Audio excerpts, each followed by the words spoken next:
Ya, atau adik Roziza ini ya, yang mantan suaminya Norma Risma ini. Kalau saya boleh memberi saran ya untuk adiknya ini, lebih baik adiknya ini pulang, cabut laporannya terhadap Norma Risma, mantan istrinya, cabut laporannya, adik pulang, adik berdoa, bersembahyang sesuai dengan agama keyakinannya, minta petunjuk pada Sang Pencipta.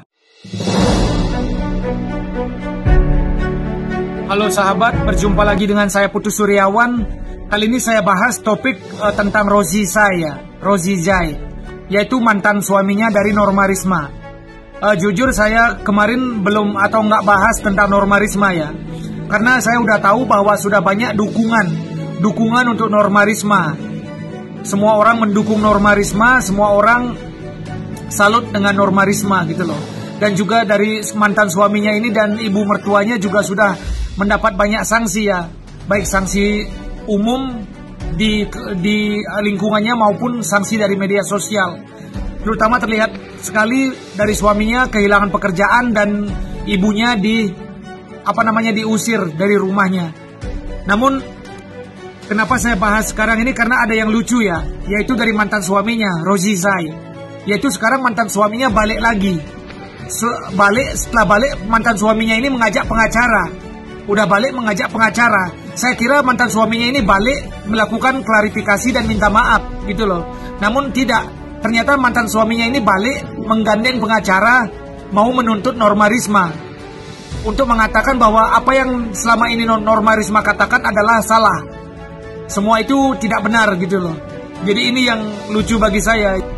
Jadi untuk Mas Roziza ini ya, atau adik Roziza ini ya, yang mantan suaminya Norma Risma ini, kalau saya boleh memberi saran ya untuk adiknya ini, lebih baik adiknya ini pulang, cabut laporannya terhadap Norma Risma, mantan istrinya, cabut laporannya, adik pulang, adik berdoa, bersembahyang sesuai dengan agama keyakinannya, minta petunjuk pada Sang Pencipta. Itu aja. Karena apa ya? Karena semakin adik maju membela diri bersama pengacara, semakin adik mempersulit diri sendiri gitu loh. Semakin adik maju berusaha membela diri, berusaha untuk menunjukkan diri benar, semakin adik akan mempersulit diri sendiri. Semakin adik mendapat cibiran dari masyarakat, dari publik. Karena ini bagi publik sudah sangat jelas, sudah terang sekali ini kasus ini gitu loh. Jadi daripada adik semakin tertekan nantinya bukan mendapat dukungan tapi malah cacian, jadi lebih baik segera cabut aja kasus ini dan hentikan gitu. Jadi kemarin si Rozi bilang bahwa dia tidak ada hubungan khusus dengan mertuanya. Itu dia hanya hubungan sebatas nyaman katanya, hubungan sebatas nyaman. Nyaman dalam artian ketika dia mau masak, ibu mertuanya yang memasakkan, bajunya kotor, ibu mertuanya yang mencucikan, dia berangkat kerja, ibu mertuanya yang memberikan bekal gitu. Jadi itu katanya yang membuat dia merasa nyaman dengan ibu mertuanya. Nah, bagi saya ini sudah jelas alibi, alasan. Jadi dia ingin agar netizen atau masyarakat itu merasa bahwa hubungan mereka tidak ada hubungan khusus, hubungan seks.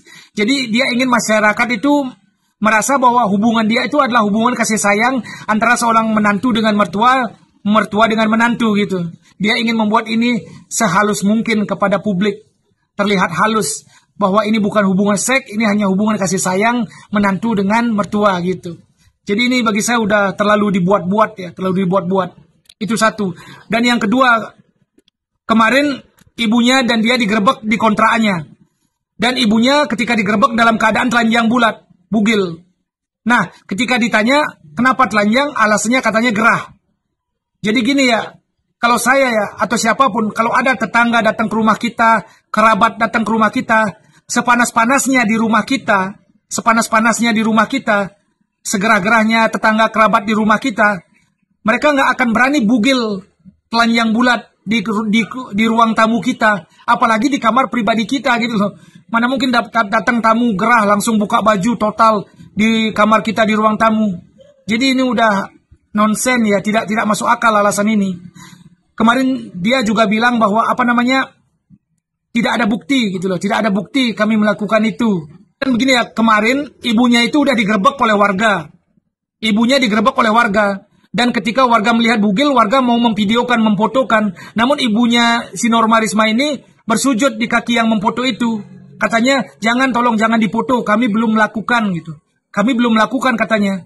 Berarti kalau nggak datang itu berarti mereka melakukan, lanjut gitu. Kan lucu mereka ini gitu lah. Terus yang lucunya lagi dari Dek Rozi ini ya, si Rozi ini, dia bilang sekarang pakai pengacara bahwa dia tidak melakukan itu. Dia bersikeras tidak melakukan hal itu. Dia membela diri. Padahal kemarin di Facebook dia minta maaf dan hilap. Di Facebook kemarin minta maaf dan hilap. Sekarang ngajak pengacara dan bilang tidak melakukan. Ini udah nggak tahu saya pemikirannya belibet, ruwet gitu ya. Ini udah.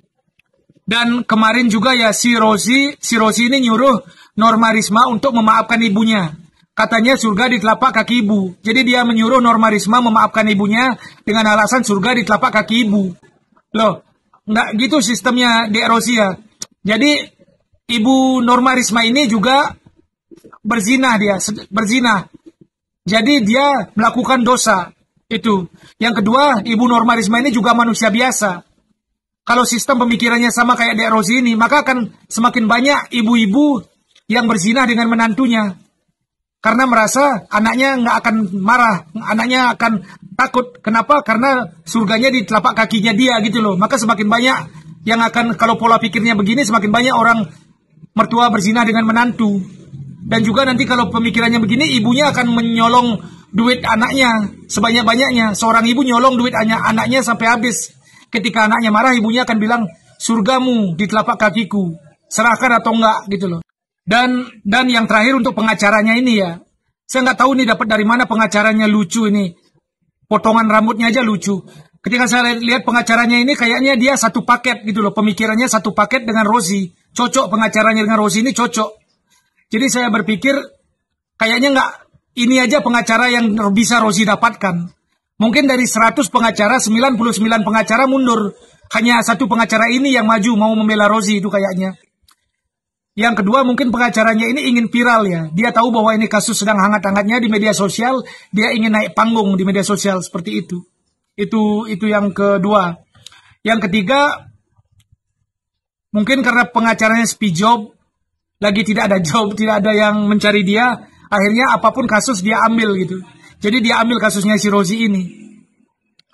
Jadi bagaimanapun ya, antara Rozi dengan pengacaranya ini, serugi-ruginya pengacaranya ini masih rugi Rozi. Kenapa? Karena bagaimanapun pengacaranya ini, baik kalah maupun menang si Rozi di pengadilan, pengacaranya ini akan tetap dapat bayaran gitu loh. Tetap dapat bayaran. Jadi rugi lagi si Rozi. Nggak tahu saya, ini pikiran Rozi benar-benar belibet ya. Sangat-sangat ruwet dan apa ya, kaku gitu. Jadi itu aja.